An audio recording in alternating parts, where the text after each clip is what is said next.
রাধে রাধে, শুভ সকাল। বলো। ও বলতে হবে। হাঁপায় গেছে মনে হচ্ছে ভিডিও করে, খুব কষ্ট হয়ে গেছে। কষ্ট 7 দিন পর পর কাজ করে আজকে ওর কাজে যেতে হবে 12টার সময়। তা ভিডিও বানানোর সময় তো পাইনি, দেখেছো কালকে একটাও রিলস ভিডিও দিতে পারিনি। ওই ভয়েস ভিডিও রান্নার ওখানে যা পেরেছি তাই দিয়েছি, আর কদিন ভিডিও ছেড়েছি। আগের ভিডিও আমার স্টকে ছিল অনেক, তাই তা আজকে দুটো ভিডিও বানালাম সকালে ছাদে এসে। তো সবাইকে রাধে রাধে।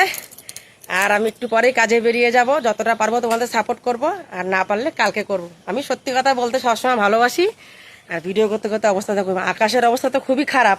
পুরো মানে ঘেমে গেছে। ঘেমে ঘেমে তো গেছেই, কিন্তু তবুও দেখো বৃষ্টি হচ্ছে প্রচুর, কিন্তু গরম কিন্তু কমছে না, গরম যাচ্ছে না। আর আমার কদিন ধরে সত্যি কথা বলছি খুবই মানে সর্দি জ্বর ছিল, ওষুধ খেয়ে খেয়ে কাজটা করলাম, কারণ অনেকদিন কাজ করি না তো, হাতে পয়সা নেই। পরিষ্কার কথা শোনো, পয়সা না থাকলে আমাদের চলে বলো তো? তা ওষুধ খেয়ে খেয়ে প্যারাসিটামল খেয়ে খেয়ে কাজ করলাম। তা আজকেও যাবো 2টোর সময় কাজে। দুটো কি, হ্যাঁ 2টোর আগেই বেরোবো, ওই 1টার দিকে, 12টা 1টার দিকে। তো রাখছি, সবাই ভালো থেকো, টাটা।